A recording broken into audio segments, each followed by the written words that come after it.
धीर्धेनं श्रवणपटे अतिवरा महावाक्य जनार्दन सच्चिदानंद त्वं शरणं व्रजेश यादवेन्द्रं दयादाता पुंडरीक्षा क्षीरसागर शयनं कमलनयनं नमस्तुते नमामि श्रीहरि। धैर्य से जिसको धारण किया जाता है, कर्ण पटुओं से जिनका पान किया जाता है, ऐसे सच्चिदानंद भगवान श्री यादवेंद्र सरकार को मैं नित्य ही चिंतन करता हूँ, नमन करता हूँ।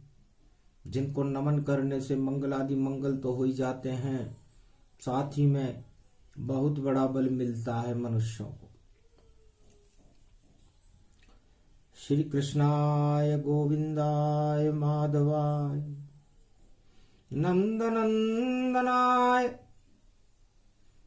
वासुदेव मधुसूदन गोपातीत गोपाल मम हृदय विराजो।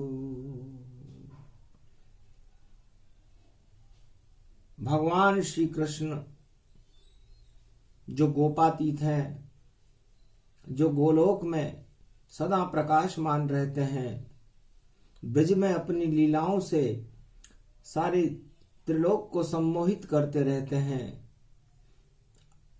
जिनकी प्रिया राधे रानी ब्रजधाम में अपनी कृपा को बरसाती रहती है, जो ब्रजधाम में गाय को चराते हैं, गोवर्धन पर्वत को उठा लेते हैं, महाराज को रचा देते हैं, ऐसे भगवान श्री कृष्ण मेरे नेत्रों के विषय हों।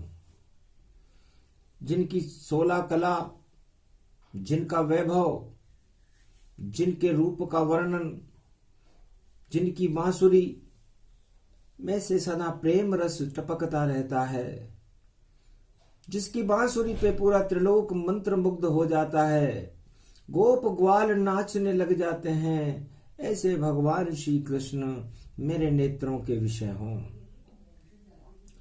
जो जमुना के तट पर हास विलास और महारास करते रहते हैं, जो गोप ग्वालों के संग सदा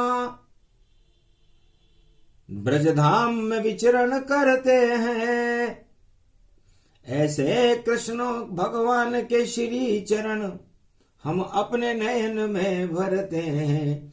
जिनका जो ध्यान लगाते हैं, जिनका गुणगान सुनाते हैं, वह शक्ति पूरे त्रिलोक की है, वह ज्ञान तुम्हें बतलाते हैं।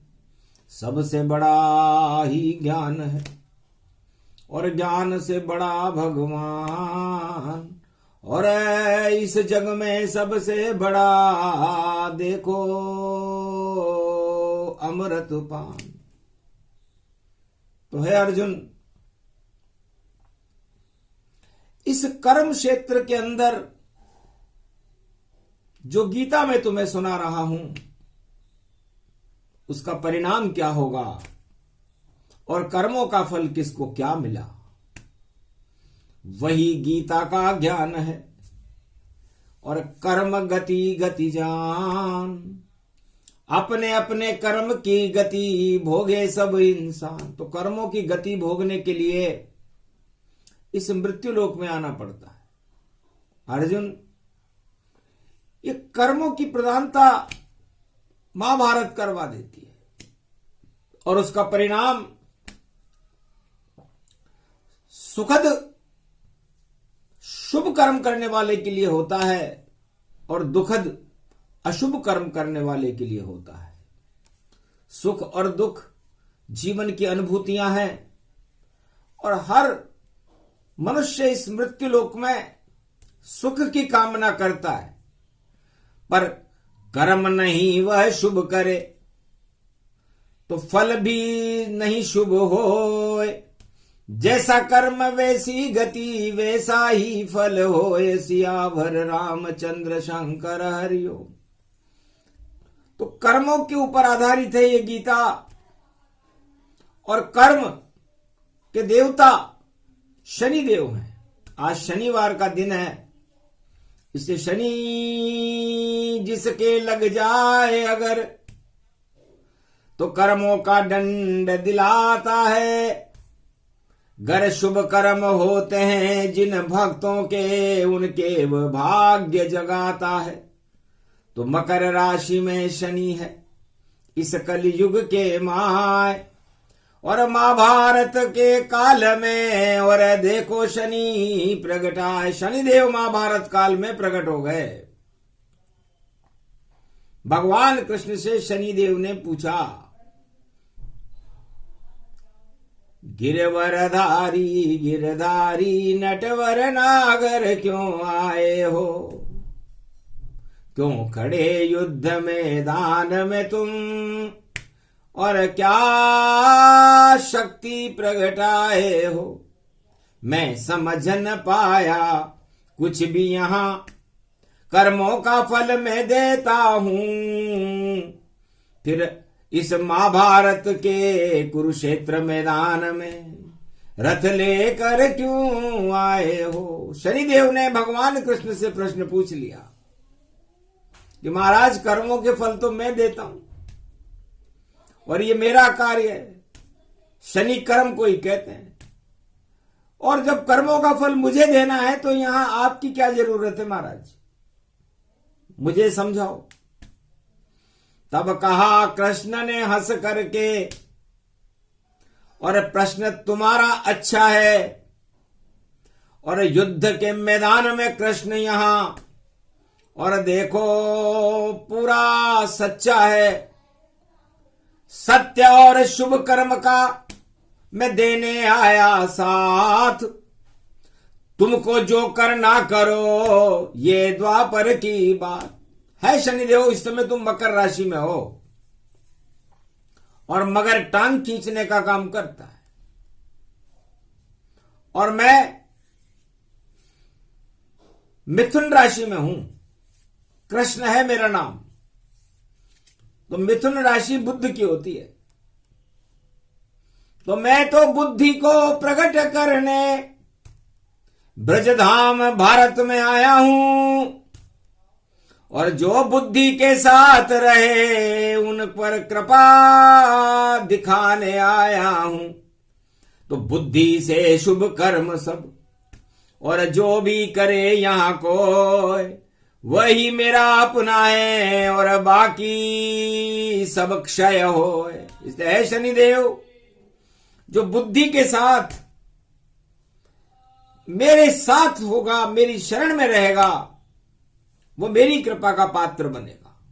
गीता है अर्जुन।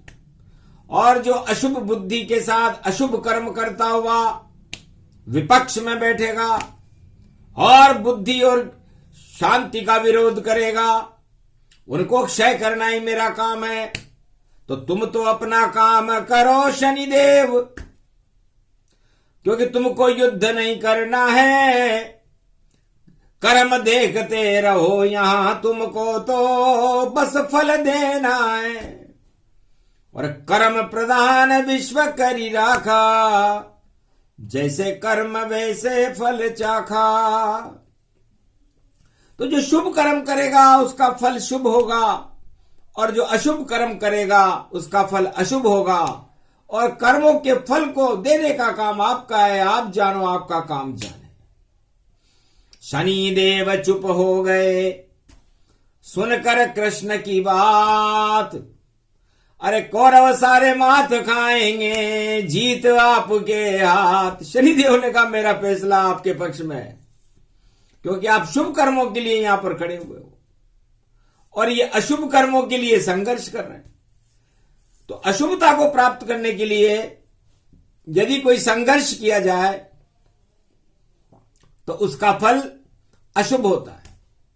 और शुभ कर्मों का फल प्राप्त करने के लिए कोई शुभ कर्म किया जाए तो उसका फल शुभ होता है। इसे गीता कहते हैं। तो गी का मतलब होता है, ग शब्द पर भगवान कृष्ण ने कहा शनिदेव इस ग पर जाओ, क्योंकि आपकी गति बड़ी धीमी है, चाल बड़ी धीरे चलते हो और शनि देव तुम काले हो, सूर्य पुत्र हो शनि देव पर देखो तुम मत वाले हो, छाया जिसकी पर पड़ जाए आपकी तो फिर कालों के तुम काले हो, और उसका काल निश्चित आ जावे जो अशुभ रूप गति डाले हो। तो है शनिदेव आप कालों के भी काले हो और बड़े धीरे धीरे चलते हो, और जो तेज चल रहा है उस तेज चलने वाले को एकदम गिरा देते हो। अशुभ कर्म जो भी करे और शनि चाल फंस जाए तो कैसा भी हो सूरमा उसका काल आ जाए, और धीरे धीरे जो चले शुभ कर्मों की चाल उस पे शनि कृपाल हैं और कर दे माला माल सियावर रामचंद्र शंकर हरिओम। तो भगवान कृष्ण कहते हैं कि शनिदेव आप बहुत धीरे धीरे चलते हो और अच्छे अच्छे सूरमाओं को पछाड़ देते हो, और मैं चंद्रमा की तरह चलता हूं। 2.25 दिन में परिक्रमा पृथ्वी की कर ले, सबसे ज्यादा तेज ये और मन गति से चल दे। तो मन के स्वामी भगवान कृष्ण है। मन चंद्रमा को कहते हैं और चंद्रमा की 16 कलाएं होती है। इसलिए शनिदेव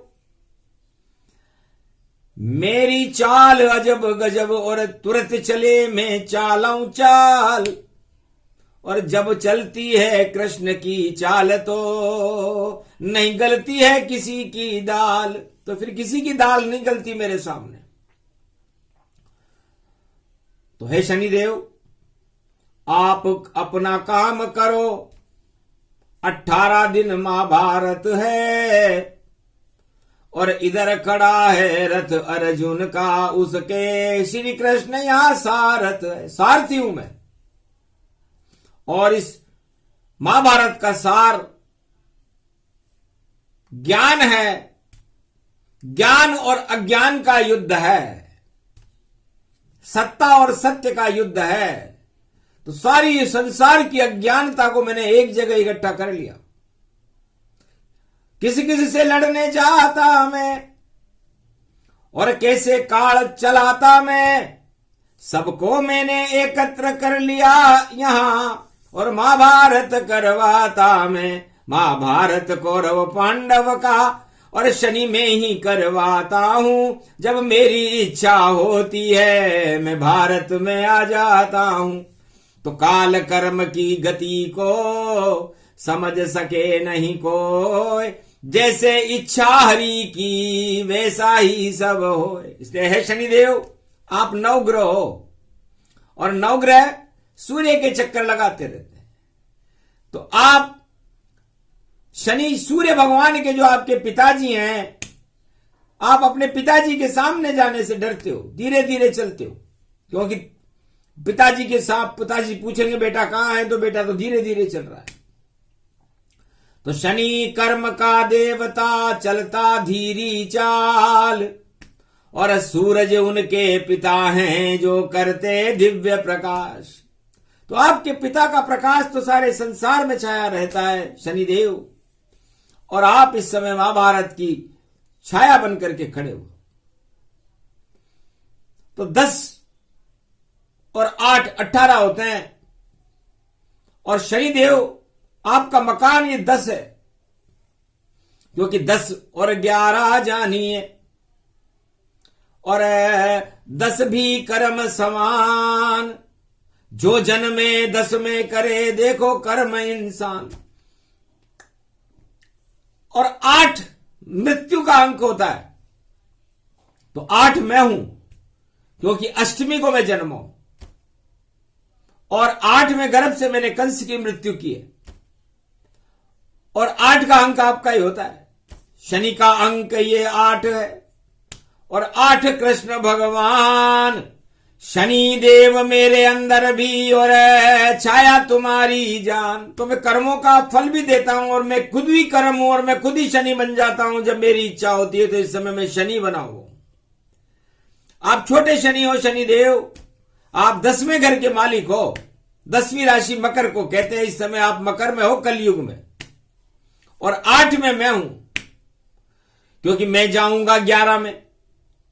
और देखो मकर संक्रांति जब आएगी तो मैं कुंभ राशि में प्रवेश करूंगा।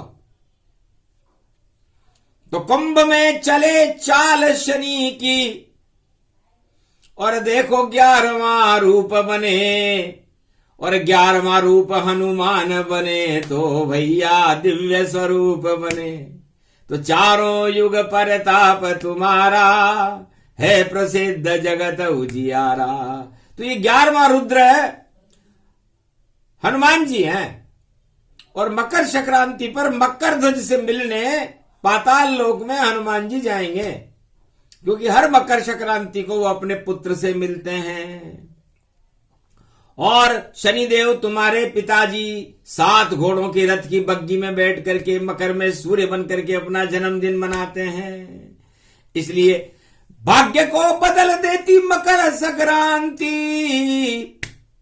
और 2023 पड़े,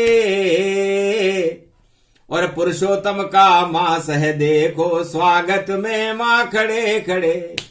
तो पुरुषोत्तम भगवान का स्वागत करने के लिए सूर्य देव 2023 में मकर संक्रांति को उदय होंगे, और भगवान राम के दर्शन करेंगे। पुरुषोत्तम भगवान के दर्शन करेंगे सावन भादो महीने में। और मकर संक्रांति शनिदेव तुम्हारे पिताजी का स्वागत करने के लिए तुम उस महीने में खड़े रहते हो, क्योंकि मकर में सूर्य आता है, तो पुत्र के घर में पिताजी आ जाते हैं। तो सूर्य देव जब आवे अंधेरा हट जावे, और शनि भी देखो खड़ा वहां पर रह पावे। और बदले सूर्य जब चाल चले जब भारी, और घोड़े पर बैठे सूरज अवतारी। तो सूरज भगवान मकर अपने बेटे की घर से मकर राशि में प्रवेश करते हैं। और इस समय इस संक्रांति काल में महाभारत करने के लिए और सारा संसार खड़ा हुआ है, क्योंकि मकर रेखा भाग्य को बदलने वाली रेखा होती है, दुर्भाग्य को हटाने वाली होती है। और ऐसे शुभ समय के अंदर यदि महाभारत की कोई सोचे, अशुभ कर्म करने की कोई सोचे, 2023 में सोचे, तो फिर उसका क्या हाल होगा। जो भी हाल कौरव हुआ वैसा हाल सब होए। अरे 2023 में और अधर्म बचे नहीं कोई, अधर्मी कोई बचेगा नहीं, क्योंकि महाभारत है। और सूर्य भगवान मकर संक्रांति को कुंभ राशि में प्रवेश करना है।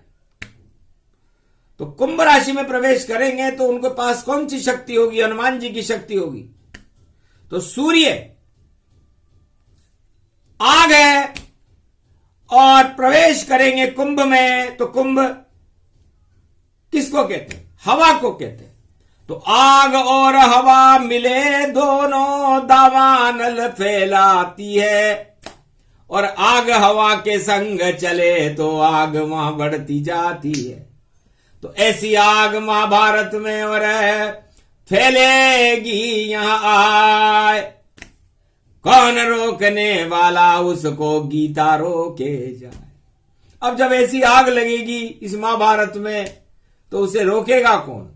घोड़ गंभीर गिराए वाणी,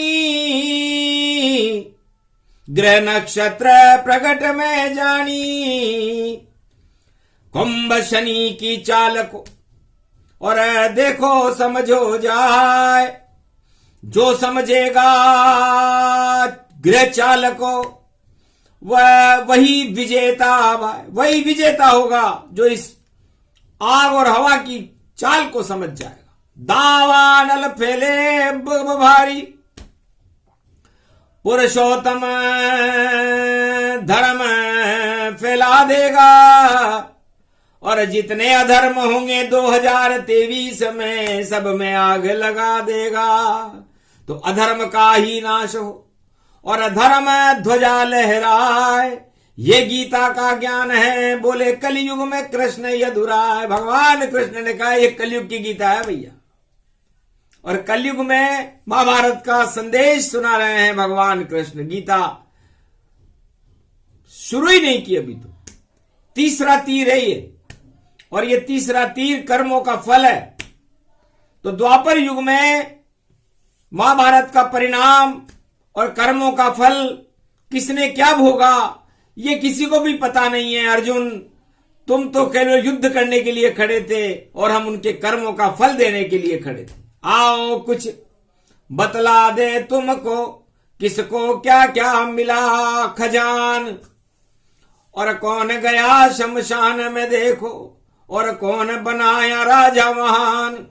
तो पांडव राजा बने धर्म के, और युधिष्ठिर तिलक ये मान। बाकी कौरव गए अधोगति, और सारी सेना हुई शमशान। भीष्म का भाग्य बताते कृष्ण, अब कर्मों का फल गतिमति जान। और गीता नहीं सुनी भीष्म ने, इच्छा मृत्यु उनकी मान। तो मकर संक्रांति पर्व है, सदगति को प्राप्त होंगे और पश्चाताप करेंगे कांटों की सैया पर बैठकर।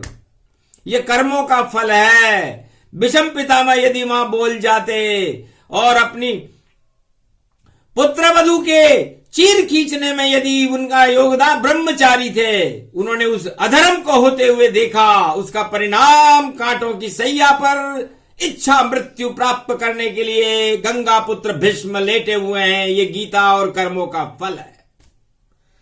और द्रोण गुरु देखो भारी, पश्चाताप करे पुत्र तमा।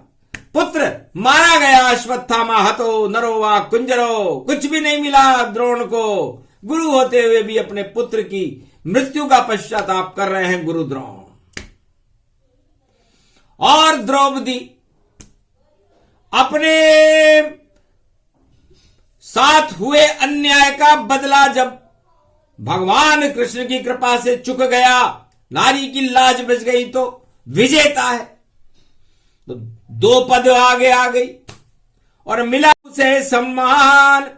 भारत की महारानी बन गई वही द्रौपदी मान। भारत की महारानी बनी द्रौपदी, क्योंकि उसने अपने अपमान का बदला लिया, तो भगवान ने शुभ फल दिया, क्योंकि भगवान भगवान कर रही थी।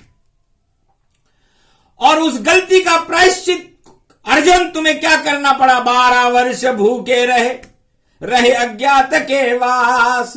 जब पापों का क्षय हो गया तो कृष्ण आ गए पास। तब जाकर के तुम्हें 12 वर्ष तक भूखे रखा, तड़पते हुए रखा, वस्त्र विहीन रखा। इतना अपमान, कीचक के यहां बर्तन मांजती थी द्रौपदी। सोचो, भारत की महारानी यदि किसी राजा के यहां बर्तन मांजे तो कितना असम्मान होता है। उस असम्मान को सम्मान में बदलने के लिए भगवान कृष्ण गीता सुनाने आए। ये कर्मों का फल है। और धृतराष्ट्र को क्या मिला? 100 पुत्र गवाए, अंधा होकर अपने पुत्र की मृत्यु देख नहीं पाए। उस महाभारत को वो देख ही नहीं सका और अपने 100 पुत्र उसने गवा दिए। ये उसका कर्मों का फल है। राजा है तो क्या हुआ? अपने पुत्रों का दाह संस्कार भी नहीं कर सका। और कर्ण को क्या मिला? कर्ण सूर्य का पुत्र है, पर दुर्योधन पाए। दुर्योधन की में मिला था, सारी शक्ति उसने अपने समाप्त कर दी। लेकिन अंत में उस कर्ण को भगवान कृष्ण, भगवान बलराम और सुभद्रा बहन ने अपने हाथों में उसका दाह संस्कार किया, क्योंकि सोना दान करता था। तो दुर्योधन की सेना में होकर भी सोने का दान करने के खातिर उसकी तप शक्ति बढ़ गई और भगवान कृष्ण ने अपने हाथ में उसे जगन्नाथपुरी में जगन्नाथ बन करके अपने हाथों में उसका दाग दिया और कोणार्क का रथ मंगा करके सूर्य को उसको वापस भेंट किया कि तुम्हारा पुत्र है। बैकुंठ में, नरकलोक में आज भी उनकी पूजा होती है। यमराज उनके बिना, करण के बिना अपना प्रशासन नहीं चला सकता, क्योंकि दान का, शुभ कर्म का फल मिला। इसलिए कर्मों के अनुसार फल मिलते हैं अर्जुन। किसको क्या मिला और किसको क्या नहीं मिला, भगवान का वहां पर कोई लेना देना नहीं है। अपने अपने कर्म है, अपनी अपनी चाल। जैसे कर्म करोगे भैया वैसे पाओ माल। अशुभ कर्म करोगे तो अशुभ फल मिलेगा, ये गीता समझाती है, और शुभ कर्म करोगे तो शुभ फल मिलेगा। इसलिए गीता भगवान कृष्ण कहते हैं कि शुभ कर्म करना सिखाती है, शुभ कर्मों का फल देती है। आत्मा का ज्ञान है और आत्मा में ही भगवान है। इसलिए हर पल हर क्षण चारों युगों में गीता चलती रहती है। गीता आत्मा से चलती है और आत्मा में ही समाप्त होती है, और आत्मा कभी अजर अमर मरती नहीं है। इसलिए गीता भी जन्म तो गई है लेकिन कभी मरती नहीं है, इसलिए तो जन्म जयंती मनती है। लिखने वाले मर गए और मर गए, और देखो सारे ग्रंथ यहां सुन सुन कर हम भी उस ज्ञान से देखो अपनी आत्मा में सब भर गए। तो 4 वेद शेषास्त्र और 18 पुराण, इनमें ही सब ज्ञान है, भर लो सब इंसान। तो हमें 4 वेद शेषास्त्र और 18 पुराण को हमारे जीवन में, हमारी आत्मा में भर लेना चाहिए। यदि आपका घट उस ज्ञान से भर गया तो फिर मरघट में नहीं जाएगा, और यदि आपका घट, आत्मा का घट अज्ञान से भर गया तो मरघट के में जाना पड़ेगा, अधोगति है। तो गीता आपको अधोगति से बचने का उपाय बता रही है। भगवान का आपके भाग्य से और कर्म से क्या लेना देना, जैसा कर्म करो वैसा फल भोगो। तो इसमें भगवान कृष्ण का कोई उत्तरदायित्व तो नहीं है। उनका उत्तरदायित्व है कि अच्छे से अच्छा हर आदमी शुभ काम करे। तो यहां पर केवल 5 अक्षौणी सेना और 5 पांडव शुभ काम करने के लिए भारत में तैयार हुए हैं, द्वापर युग में, जब 56 करोड़ भारत की जनसंख्या है। तो 56 करोड़ में 5 आदमी ज्ञान की तरफ हैं, भगवान की तरफ हैं, और बाकी सारे कौरव वंश की तरफ हैं, अशुभ कर्मों के साथ है। तो फिर फल क्या होगा? 56 करोड़ मारे गए, बचा न कोई एक। श्री कृष्ण के भी लगा तीर और दिया बहेली भेंट। बहेलिया ने उनके भी तीर मार दिया, क्योंकि सारे यदुवंशियों में बड़ा उतंगपन, मातंगपन और उतावलापन छा गया था। सत्ता का घमंड आ गया था कि हमारे से अच्छा कोई नहीं। और दुर्वासा ऋषि को एक नकली गर्भ बनाकर पूछा इसमें क्या उत्पन्न होगा। तब दुर्वासा ऋषि ने कहा कि इसमें जो भी पैदा हो वही तुम्हारा काल। दुर्वासा का श्राप से और यदुवंशी मर गए तत्काल, सारे यदुवंशी मारे गए थे। तो घमंड अच्छा नहीं होता, घमंड का सर नीचा रहता है।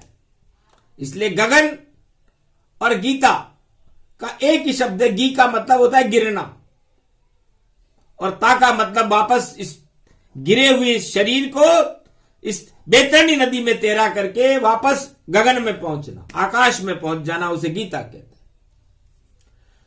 तो ग मने गगन है, गगन मने आकाश है, और गी मने गिरना है।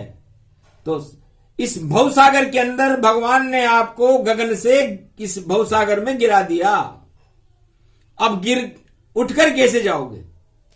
तो ज्ञान से और शुभ कर्मों से आदमी इस बैतरणी नदी को पार करके, ता का मतलब तरण तारण करके, तैर करके, भगवान की कृपा प्राप्त करके वापस गगन में पहुंच जाए। ये गीता है। क्योंकि श्लोक सुनाने से क्या होगा? मैं लाख श्लोक सुना दूं तुम्हें, पर समझ नहीं कुछ भी आवे, तो सारा ज्ञान सब बहे बहे। तो ज्ञान भी कीचड़ हो जाता है। जब सुने उसे अज्ञान, तो वक्ता को वक्तव्य चतुर, सभा चतुर बनना चाहिए। यदि अज्ञानी बैठे हैं उस धर्म सभा में तो उसे वक्तव्य बदल देना चाहिए, और उसमें ज्ञानी बैठे हों तो अपना वास्तविक उद्देश्य बता देना चाहिए। इससे गुरु समर्थ होते हैं। समर्थ गुरु भगवान श्री कृष्ण है, जगत गुरु हैं। उन्होंने 5 आदमियों का चयन करके उनको ज्ञान का अमृत पिला दिया, जिसे गीता कहते हैं। तो सोचो, द्वापर युग में सारे भारत के अंदर केवल 5 आदमी थे जिन्होंने भगवान श्री कृष्ण के चरित्रावली को सुना। उसमें मुख्य अर्जुन था। महाभारत भी समाप्त हो गया, अपने कर्मों का फल भी सबने प्राप्त कर लिया। अशुभ वाले अशुभ फल प्राप्त कर गए, शुभ वाले शुभ फल प्राप्त कर गए। लेकिन आखिर ज्ञान का प्रकाश, ये गीता आज भी अजर अमर अविनाशी है, और जो भी इससे फल प्राप्त करना चाहे कर सकता है। लेकिन आज भी हमें भारत में कोई दिखाई नहीं देता जो गीता का अमृत पान करना चाहे।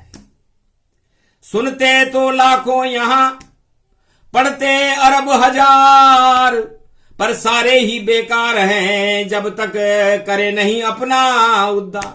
जब तक आप उसे सुनकर के अपना उद्धार न करो, अपने जीवन में उस गीता को न उतारो, उसके संदेश को ही नहीं समझो, उसकी भावनाओं को ही नहीं समझो, तो गीता पढ़ने से और गीता सुनने से और गीता सुनाने से क्या फायदा। लेकिन कलयुग में भगवान कृष्ण ने सोचा, चलो कुछ तो चैतन्य करें भारत को, और ज्ञान से इसे भरपूर करे। भारत में जितनी अज्ञानता है श्री कृष्ण कलयुग में दूर करे। इस कारण ये वाणी है, और कर्म गति पर हो, जैसे कर्म पाओ करोगे भारत वालों वैसा ही फल हो। इसलिए हम भारत में ही बात करें, क्योंकि विश्व वाले तो गीता को समझेंगे नहीं, और समझ भी जाएंगे तो वो भोग, पाश्चात्य सभ्यता तो भोगवादी सभ्यता होती है। वहां पर गीता उतना असर नहीं करेगी, क्योंकि भोग से दूर होने के बाद गीता का उपयोग होता है। तो सबसे पहला गीता का सार यह है कि सत्ताओं से के भोग से, परिवार के भोग से, संसार के भोग से जब तक आदमी दूर नहीं होगा, गीता तक तो आ भी नहीं सकता। छल कपट प्रपंच रखने वाला वह खुद मुझसे शर्माता है। आना तो यहां तक दूर रहा, पहले ही नष्ट हो जाता है। तो इसलिए छल कपट और पाखंड रखने वाला यदि गीता को सुनने आए, गीता को समझने आए, तो वो क्या करेगा, क्योंकि उसके ऊपर तो शनि की छाया छाई हुई है, अंधकार छाया हुआ है, उसे कुछ दिखाई नहीं देगा। पूरी कौरव सेना 18 अक्षौणी सेना पर अज्ञानता का अंधकार छाया हुआ था। गीता तो वो सुन ही नहीं सके, भगवान कृष्ण को देख नहीं सके। अर्जुन का रथ में बैठा हुआ उनको चेहरा नजर नहीं आया, और अर्जुन को सारा संसार साफ साफ नजर आ रहा था। और उसने जो तीर चलाए वो बिल्कुल लक्ष्य पर लगे, और वो लक्ष्य में विजेता बना, और विजेता बनकर के धर्मराज उनका भाई युधिष्ठिर बना। उसे गीता कहते हैं। तो गीता उपयोग और उपभोग का विषय है। इसे आत्मा के अंदर उपयोगी बना करके इसका जीवन में उपभोग करना चाहिए, वो गीता है। और गीता को समझना और समझाना बड़े बड़े ज्ञानियों की बस की बात नहीं, क्योंकि ये तो तलवार की धार है, और सबसे सर्वश्रेष्ठ ग्रंथ है। पूरे त्रिलोक में इससे ऊंचा कोई ग्रंथ नहीं, और जिसे न समझा जा सकता न समझाया जा सकता। और अपने स्वार्थों के खातिर इसको मत समझना, क्योंकि आत्मा का इस शरीर से कोई स्वार्थ नहीं है। वह ऐसे अरबों शरीर में चली जाएगी, और जब तक उसकी इच्छा होगी वहां रहेगी। तो स्वार्थ लाग करें सब प्रीति, सुर नर मुनि जन सब की रीति। तो जो स्वार्थ रहित हो वह गीता सुने, और अपनी आत्मा में उस गीता का अमृत पान करके अपने जीवन को मोक्ष के मार्ग पर ले जाए। वरना आप सबकी हालत, चाहे भारत वाले हों चाहे संसार वाले हों, वैसी ही हो जाती है जैसी कौरवों की हुई। और इस समय गीता चैतन्य है भारत में। वाणी से बोल रहे श्री कृष्ण, और गीता उपदेश सुनाते हैं, पर सुनने वाला यहां कोई नहीं। वह खुद को ही सुनवाते हैं, हनुमान यहाँ पर बैठे हैं, जो श्रवण भक्त कलयुग जानो। कोई अर्जुन दिखा नहीं कलयुग में, और इसको तो अज्ञान ही यहाँ मानो। तो नहीं कोई अर्जुन, नहीं कोई कृष्ण, और नहीं कोई हनुमान, अपने आप ही उतर रहा है अंतरिक्ष से ज्ञान। ये वाणी का ज्ञान है, अमर कथा ये होय, कर्मों की गति से ही जानो, और शुभ फल इसमें होय। तो जैसा बोओगे वैसा काटोगे, जैसा करोगे वैसा भरोगे, ये गीता है। तो संकल्प करो। ये तीसरा तीर चला रही है वाणी, 11 तीर चलाएगी मोक्षदा एकादशी तक, गीता जयंती तक, और 11वें तीर में तो तकदीर ही बदल जाएगी। तो इस तीर से आपको कर्मों का फल बताया कि महाभारत में किस योद्धा को क्या मिला। आप सोच लो कि आप उसमें कहां हो और आपको क्या मिलने वाला है। तो दूध में दूध ही रहता है, और दूध में छाछ भी रहती है, और दूध में मक्खन रहता है, और दही खटाई रहती है, और दूध में मावा देखो, और घृत दूध में जान।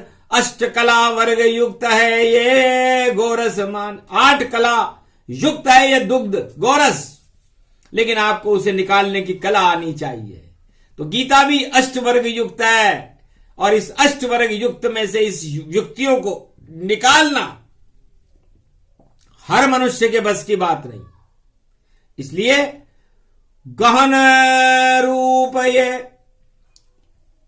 ज्ञान है, इसका रूप विराट, और एक अक्षर भी नहीं समझे कोई, ये गीता रूप विशाल। श्री कृष्ण का विराट स्वरूप ये गीता ही होय, और इतनी सूक्ष्म है गीता जिसे अर्जुन सुन ले कोई। अर्जुन सुन रहा है चुपचाप। एक मनुष्य के लिए गीता है क्या? क्या भगवान कृष्ण ऐसे जगत गुरु है क्या जो एक व्यक्ति को गीता सुनाने रथ में बिठा लेंगे? नहीं। दिव्यात्मा भारत माता, और बुलाया कुरुक्षेत्र मैदान, और सारे भारत को दिया कृष्ण ने ये गीता का ज्ञान। तो जितने भी थे राष्ट्र प्रेमी, राष्ट्र भक्त सब होए, उनको पांडव जानो तुम बाकी कौरव होए। तो जितने भी राष्ट्र भक्त थे वो सब आत्माएं उस गीता को सुन रही थी महाभारत कुरुक्षेत्र मैदान में, और शनिदेव ने उनको फल दिया, और कर्मों का फल प्राप्त करके, शुभ कर्मों से शुभ फल प्राप्त करके भारत के चक्रवर्ती सम्राट का पद गीता रूपी ज्ञान को सुनने के बाद पांडवों को मिला था। तो कितनी कृपा करी शनि भगवान ने, और कितनी धीरे धीरे दी। 12 साल तक तपाया था पांडवों को।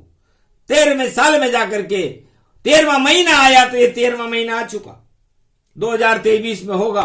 अब कौन चक्रवर्ती सम्राट होगा और किसका भाग्य जगेगा, ये शनि के ऊपर निर्भर है। शनि कुंभ राशि में होंगे।